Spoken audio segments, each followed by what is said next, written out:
I'm Lindsay Shingler, and you're listening to Talking Policy. Why did Russia invade Ukraine? What's driving civil war in Sudan? Will China invade Taiwan? Is there a risk of civil war in the United States? War and violence are dark and recurring features of human history. Because they bring such devastation, it's critical to understand why they happen and what we can do about them. On this episode of Talking Policy, I'm joined by David Lake, one of the world's foremost scholars of international relations and a distinguished professor at UC San Diego and senior fellow at IGCC. David and I will talk about a new theory about what drives countries to war and what this new way of thinking can tell us about how wars can end. David, thanks for being with us on Talking Policy. My pleasure. Okay, so we all know that war and other forms of political violence are bad, although most of us have never been near a war or experienced their effects directly. Your work focuses on understanding why they happen, how they can be prevented. To start, can you set the scene for us? Remind us what happens in wars, what makes them so bad? What makes war bad is the human casualty that we now understand is in many ways needless, right? Once upon a time, we thought wars had a purpose. Now we tend to think of them as being mistakes that could be prevented in some deep way. And so the casualties are astounding in some ways, right? We don't have a consensus definition of what a war is. Sometimes they're counted, you have to have 1,000 people die per year. Sometimes it's 25. Different institutes collect data in different ways. But our best guess now is that there's probably 50 to 60 wars underway this year. And, the news focuses on Ukraine and Gaza. If you pick up the newspaper, that's all you see these days. But by far, most conflicts are in Africa as they're unfolding in the world today. And the casualties in war can be enormous. We think of the mega wars, right? World War II was 21 to 30 million people were killed. World War I was 7 to 9 million. Vietnam, about 1 million. Those are large wars and pretty significant casualty rates. Most wars are smaller than that, but still pretty significant. Right, so the Persian Gulf War was 20 to 40,000 killed. Iraq War was about 4,700 U.S. troops, and the ranges are quite wide. Anywhere from 200 to 600,000 Iraqis were killed there. Gaza, which is unfolding recently, is relatively small, as horrific as it might be. About 1,400 Israelis between the initial attack and the subsequent war, about 46,000 Palestinians. So those are pretty significant numbers.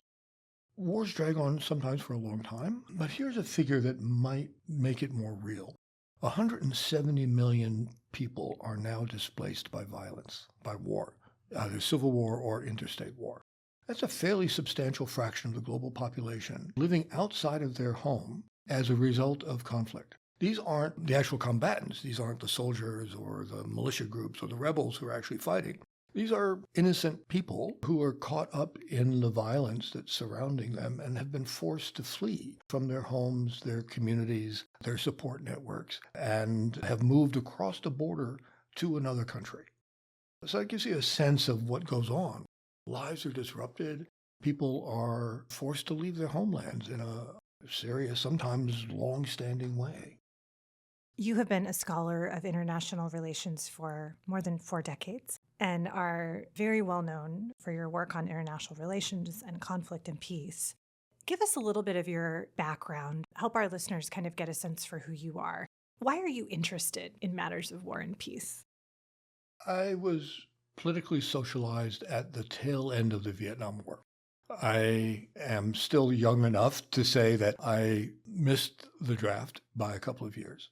But when I was in high school, the Vietnam War was still going on, and I got very involved in the anti-war demonstrations.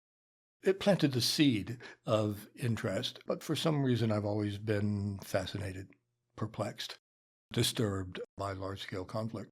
So there was no doubt, as an undergraduate, I was going to major in international relations and study war. I went to graduate school to study nonproliferation, which was my interest at the time. Discovered there was lots of other things going on, so I wandered around through a lot of other topics. But this has been a sort of a pillar of my research as an academic for obviously quite some time. Why are people drawn to particular topics? Sometimes hard to know, right? But certainly growing up during the Vietnam War and sort of coming of age and developing a political sensibility in not only the conflict that was unfolding, but the dissent, the protests, the riots in the United States, as we as a society struggled to figure out what we should be doing where around the world, made a pretty dramatic impression on me. Yeah, that's interesting. I think about scholars who are my age who were really shaped by September 11th and went on to do work on international terrorism and things like that. In a recent paper that you wrote for IGCC, you unpack the different ways that academics try to explain why wars happen. You say that it's not so much that states are looking for victory over something, to gain something, like land, but that it's actually when we see a war, what that means is that the warring parties have failed to negotiate something, and that war is kind of the last resort when all the other options have been foreclosed. Can you talk us through why is this way of looking at war, the way that you describe in your paper, why is that important? And is it mutually exclusive from thinking about war as about victory and wanting something? Yeah, we've had a change over the years in how we think about the origins of conflict. It used to be what we can call traditional theory. It was very intuitive that war was a result of desire, right? You had countries, in case of civil wars, groups would have some objective they wanted to accomplish, and the motive in turn was then the explanation. Think about it in very simple terms, right? World War II, Hitler has desire for territorial expansion, to dominate areas in Eastern Europe, to sort of enlarge and expand the German Empire. And then we'd look at that war and say, well, Hitler caused it, right? That it was his motive, his desire that caused the war. How we now think about war, though, is, as you said, a failure of bargaining, right? It is still the case that you have to have some issue in dispute. Countries disagree about the division of territory, who should control what, or even who's going to control central government in the case of a civil war or something like that. So that conflict of interest still lies there. But there are conflicts of interest all over the place. And war is actually pretty rare, right? So then why is it that some conflicts of interest either don't escalate into war or are in fact solved? And why do, in those rare cases, we turn to violence on a large scale to try and resolve our differences? Because war is costly, right? As we said at the beginning, millions of people sometimes get killed. So in the old traditional way, we used to sort of look at the victor and say, well, the victor won. The victor got what it wanted, and maybe it was willing to pay the price to do that. But the loser lost and still paid the price. And so even if, in most cases, wars get fought to a stalemate or some compromise that falls short of the ambition. So why couldn't they have agreed to that compromise before slaughtering large numbers of people, disrupting lives, forcing refugees to flee, and so on and so forth? So now we want to think about war as this failure and say, what are the conditions under which you cannot reach an agreement? And two central points come out of the new research. One is that one or both sides have what we call private information with incentives to misrepresent. I know something about myself, my battle plan, my resolve, my capabilities that I can't share with you in advance of the actual conflict. A very good example is the Persian Gulf War from 1991. So the United States raised its troops in Saudi Arabia with the intent of pushing Iraq out of Kuwait. Iraq invades Kuwait in the summer of 1990, occupy the country. The United States develops and brings 600,000 troops to Saudi Arabia, and the idea is we're going to force the Iraqi military out of Kuwait. We develop a battle plan wherein we're deploy the bulk of our forces on the Saudi-Kuwaiti border and carry out an extensive bombing campaign that destroys Iraq's communication structure. In the week before the actual ground fight, we shift the troops to the left, away from Kuwait into Saudi Arabia, the Iraqi border. And then the U.S. battle plan was the so-called left hook, where they, tanks, military, raced up into Saudi Arabia and then turned and attacked the Iraqi forces from the side. They were unprepared for that. Many of the Iraqi tanks were actually dug into the bunkers facing south, expecting the U.S. and allied troops to come into their barrels, right? So they got decimated. Now, we knew we were going to win. The Iraqis held out some hope that maybe they'd be able to defend themselves from the frontal assault that they were anticipating. We could have sat down at the negotiating table and said, we know we're going to win because we're going to do this left hook, right? And we're going to catch you by surprise and we're going to destroy your forces. But had we done that, we would have lost the element of surprise, right? So that's a clear case of where we knew something about ourselves, we prepared, but we couldn't actually share that with the Iraqis to let them know that they were going to lose without a doubt and therefore should give up before we actually fight. So we can see these information problems leading to failed negotiation. The other way in which bargains fail, and we understand them to fail, is as problems of credible commitment. So in a problem of credible commitment, I cannot trust you to implement the agreement that we would reach without fighting. Why is that? Typically, something will happen during the war or as a condition for peace that leaves one side stronger and in a position to overturn the agreement that might have existed. So a really good example of that, Barbara Walter, one of our colleagues here at UCSD, her first book brilliantly showed that as a condition for ending a civil war, rebel groups have to disband and lay down their weapons. So imagine you reach an agreement that maybe the rebel group gets a certain measure of autonomy in a region of the country. They've come to an agreement that leaves them both better off than continuing to fight. But now the rebel group is disarmed. The fear is that the state will take advantage of that and overturn the agreement and now destroy the rebels after they've given up their weapons. So the rebels can't trust the government to actually implement the agreement that they've reached at the bargaining table. So as a result, the rebels don't lay down their arms and the war continues because they can't trust one another to actually abide by the terms.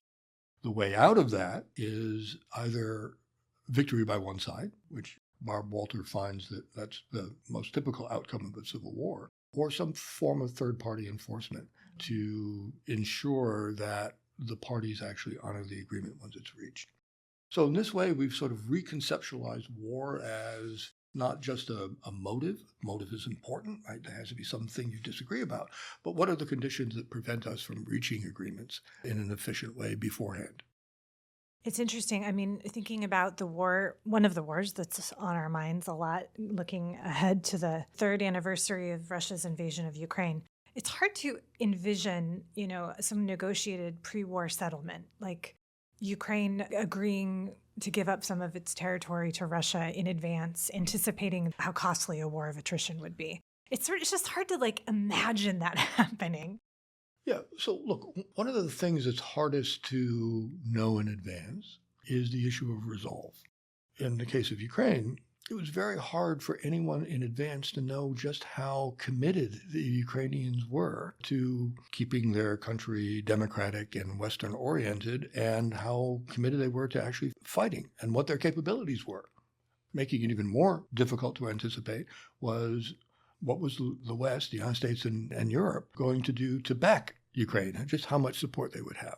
So in advance of the war, it's very hard to estimate all of that. And think about what private information with incentives to misrepresent actually means. So Russia doesn't know how committed Ukraine would be. So they start what they anticipate to be a very quick war. They're going to go in and decapitate the Ukrainian government and take over the country. They couldn't know how resolved the Ukrainians were in advance. Is there a great example of a war that should have happened but didn't because it was successfully negotiated? Most conflicts of interest, most of the time, don't result in war, right? Use that as your baseline. Most of the time, we are able to reach some sort of agreement. An example I'd like to point to is the United States and Great Britain in the 19th century have lots of contested border regions, including the Oregon Territory. And both sides are sort of itching for a fight on how to divide the Oregon Territory, which spanned what is now Canada and Oregon, state of Washington, and so on. So both sides were preparing for war over this, but they successfully sat down at the negotiating table and compromised and basically split the Oregon Territory in two, half for Canada and half for the United States. So just one example, how even in a case where, sides are committed to territory and it's very important that in the end of the day, we're able to reach an agreement. You write about sort of the irrationality of going to war given how costly wars are. But not everyone bears the costs directly, right? So there's the suggestion that I guess the cost would dissuade whoever it is that chooses to go to war from going to war. But what if the people who choose to go to war don't really bear the costs? Right. The country as a whole bears the costs. Lives lost, wealth dissipated. In war, you're essentially burning money at the extreme. So there's a lot of work building on this sort of new understanding of war of what about leaders who may be politically unpopular or at risk of losing office? Could they have an incentive to start a war? The research shows that, yes, sometimes they do that. If they win, they survive. If they lose, they die. So it's a risky gamble. And sometimes leaders may choose, because they themselves don't bear the full cost of fighting, and they're going to hope for a positive outcome for their country, which will reinforce their popularity or their ability to hold on to office. So leaders may take the risk, but again, the costs are borne by the country as a whole. And especially if the leader brings the country into a war that they lose, they will almost certainly be displaced from office and most typically die. I do want to ask you a question about Israel and Palestine and that conflict as we're talking about war, but thinking about political violence more broadly. I'm curious, with all of these ideas in mind, how you explain the most recent phase of this conflict in Israel and Palestine. It goes back a long way, obviously, but most recently we think about Hamas's attack on October 7th, which has been followed by a pretty brutal onslaught. Some of the mortality, which you referenced in your introduction. You have also written recently for IGCC about this. It's easy to kind of view Hamas's actions as self-defeating, but you also suggest that there might be a logic to this decision. Wondering if you can just walk us through this line of thinking. The Arab-Israeli conflict going on now close to 75 years has always, at one level, been a problem of credible commitment, where Israel doesn't trust the Palestinians to honor any agreement they might be able to reach, and the Palestinians don't trust Israel, particularly given its military superiority, to honor any agreement they might reach on the ground. The current ongoing conflict is also now sustained by that same problem. Israel doesn't trust Hamas to honor any agreement they might be able to reach on the ground, and Hamas doesn't trust Israel. Now, the immediate precipitating factors for the conflict have much more to do with this private information that we've been talking about earlier, what actually sort of caused the attack on October. There, Hamas had built up its military capabilities, which Israel didn't know about, or to the extent they knew about it, they refused to believe. We now know, of course, that Israeli intelligence agencies had uncovered the plan that Hamas used, and it made it up to several rungs in the Israeli bureaucracy, but then was ignored because it seemed implausible. In some ways, Hamas had to attack to show its capabilities. In order to sort of push the Israelis to the bargaining table, they had to show that they had the capacity to hurt Israel. And they could say, oh, look, we have this new great operative capability and we know how to attack and impose harm on Israeli citizens, so you should compromise. But they couldn't reveal that plan without vitiating its impact, right? So the only way they could prove to Israel that they were capable and Israel should go to the bargaining table is by actually launching the attack. So that's the precipitating factor. But with Israel's response, which was fully expected, we're now in this problem of credible commitment where, yeah, there's agreements. We know sort of what the ceasefire is starting to look like, right? But the question is whether it will hold, and can the two sides actually trust each other to implement the agreement? But there was a larger strategy that Hamas was pursuing, not just trying to demonstrate its strength to Israel, but think of it as a sort of a violent boomerang is what I called in the post for IGCC. Hamas knew that Israel would respond, and at least in the popular view, respond disproportionately. That brought to global attention the plight of the Palestinians, Think about the reactions that unfolded across college campuses in the spring of 2024. It mobilized public opinion in support of Palestinians and against Israel. That changes the pressure on the United States and European countries when they're dealing with Israel and able to put some pressure on Israel to come to the negotiating table. My personal view is that Netanyahu would not have agreed to the ceasefire without pressure from outside. And that pressure from outside came from the United States and other countries that were being pressed by their citizens who were despairing of the violence and deaths that were happening in Gaza. So Hamas is not just trying to put pressure on Israel, but it's trying to bring the issues to global attention and expecting Israel to respond forcefully, knowing that that would mobilize communities outside of Israel to put pressure on their governments, to put pressure on Israel. You write in your paradigm paper that if the initiation of war is understood as a bargaining failure, then wars can end when these issues are resolved, leading to a mutually acceptable agreement. What does this concept of war tell us about some of the most kind of potent conflicts that we are in the midst of today, whether it's Israel, Gaza, or Ukraine, or Sudan, or any other war?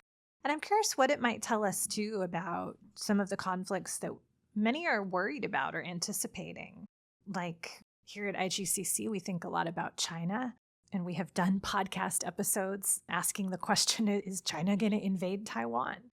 China certainly talks about it the way that Russia has talked about the territorial history of Ukraine as an extension of Russia. How does this concept, what does it tell us about how these wars might end and how they might be prevented? Well, let's think about ending or preventing war in the first place. Wars of private information, we think, tend to end pretty quickly. Once the war starts, you've revealed your battle plan or you've demonstrated your resolve, and both sides can update their beliefs and move towards negotiations, hopefully relatively quickly. Again, think of the Persian Gulf War and the left hook. Once we've demonstrated the military strategy and defeated the Iraqi army, war is over in 100 hours, a couple of days. So the information is revealed, the parties update and say, okay, we're going to lose, and the United States says we're not going to push this to the ultimate conclusion. We're not going to try and overthrow Saddam Hussein in 1991. So we'll agree that Kuwait's liberated, the Iraqi forces leave, and we go back to the status quo.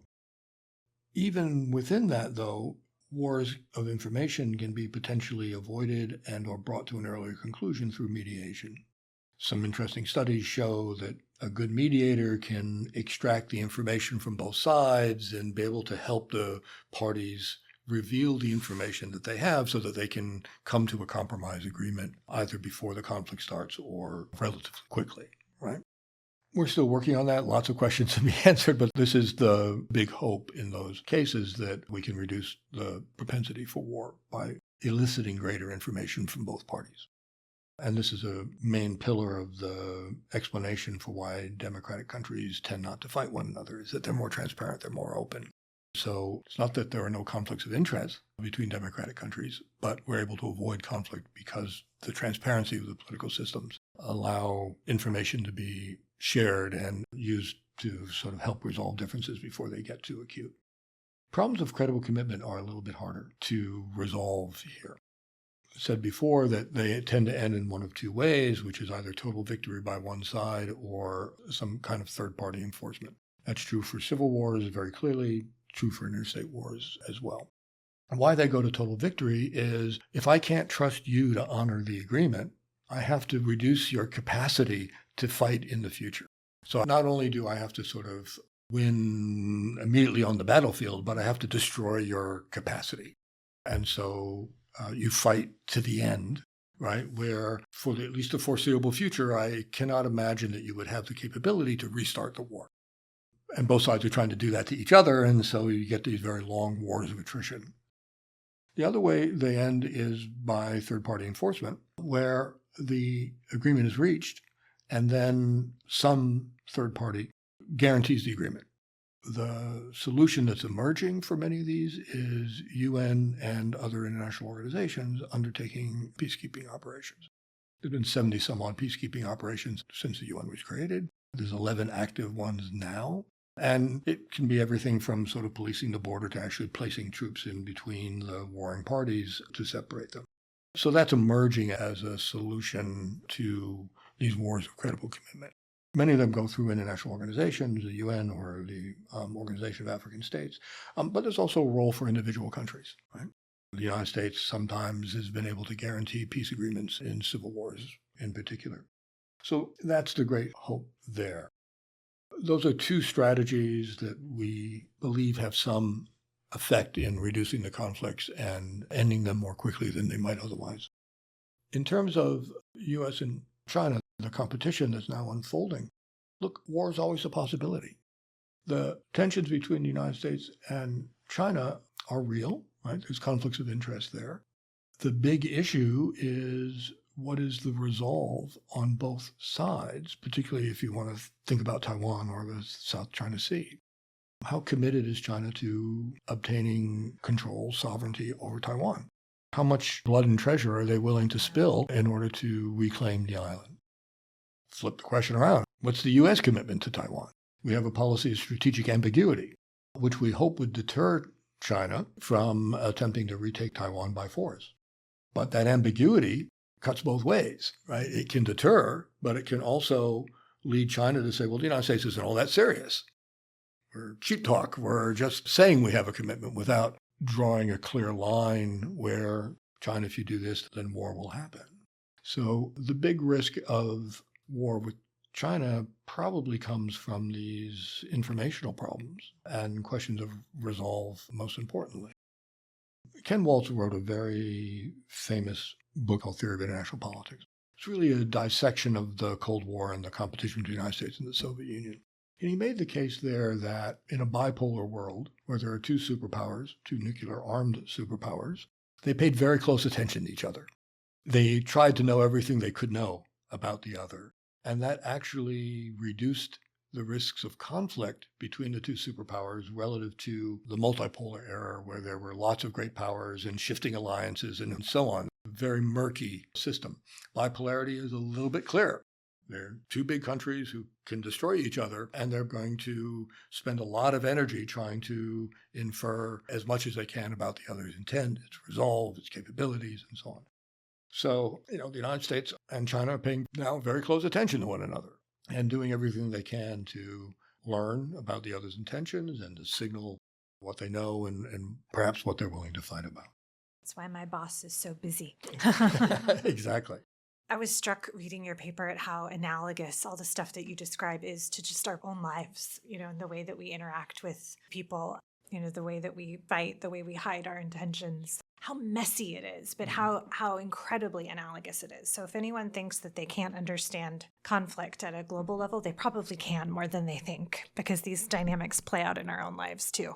But on the one hand, in the paper, you're talking about the sort of costs and benefits and this cold, dispassionate calculation. And we all know that people don't work that way, of course. And people might resort or be motivated towards political violence, towards war, civil war, even terrorism for lots of squishy things, because they feel humiliated, because they think it's moral, because it's exciting, because of identity things that are really hard to measure. It's so kind of messy.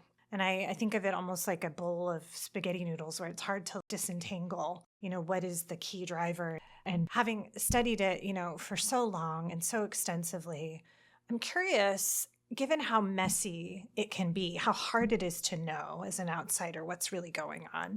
You mentioned the role of outside mediators. And of course, the U.S. has played that role all over the world for a long time. Given the messiness, can outsiders play a helpful role in that? What is that role given how giant the information asymmetry can be? It is messy. One of the beauties of the bargaining approach to war that I've been talking about is that it's actually very general.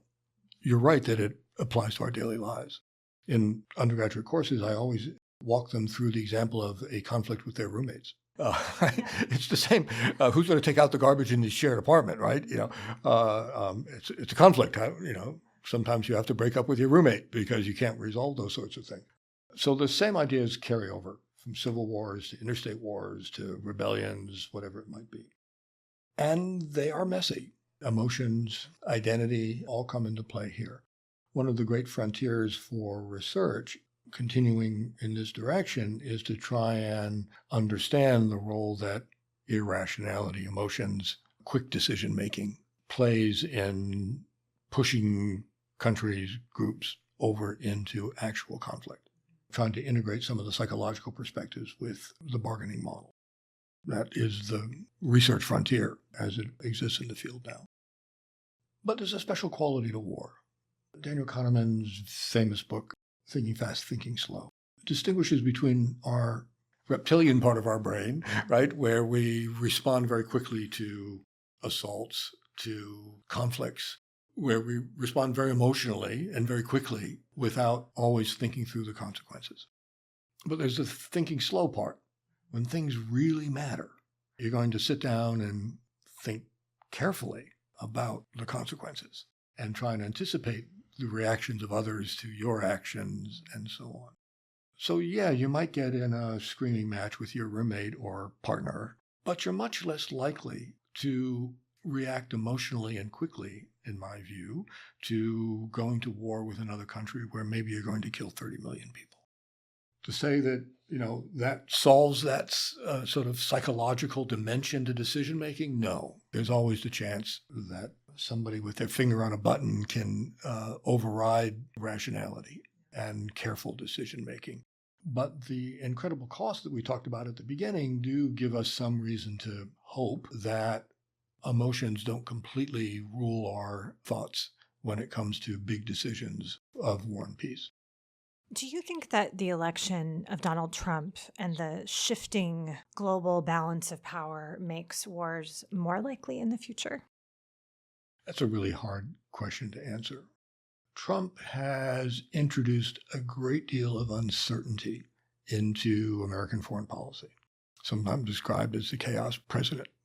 He appears to believe that uncertainty, his unpredictability, will deter challenges to the United States. He sort of embraced what surrounding Richard Nixon was originally called the madman theory of diplomacy. You don't know what I'm going to do, so you better be careful, is the idea there.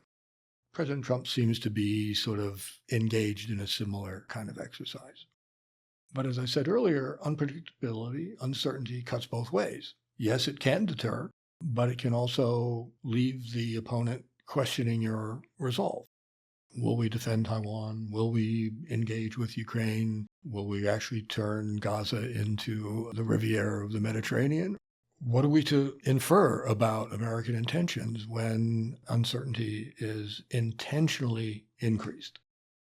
I think it's very hard to make a prediction about what will happen in the next few years under President Trump because this uncertainty is so uncertain and its consequences are so hard to predict. I would hope that the administration will recognize that uncertainty cuts both ways.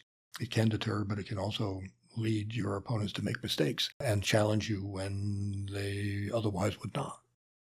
David Lake, thank you for being with us on Talking Policy. Thank you. It's been a pleasure.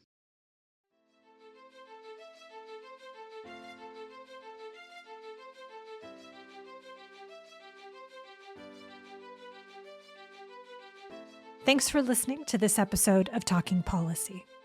Talking Policy is a production of the University of California Institute on Global Conflict and Cooperation. This episode was produced and edited by Tyler Ellison. To ensure you never miss an episode, subscribe to Talking Policy wherever you get your podcasts. To learn more about IGCC, visit ucigcc.org.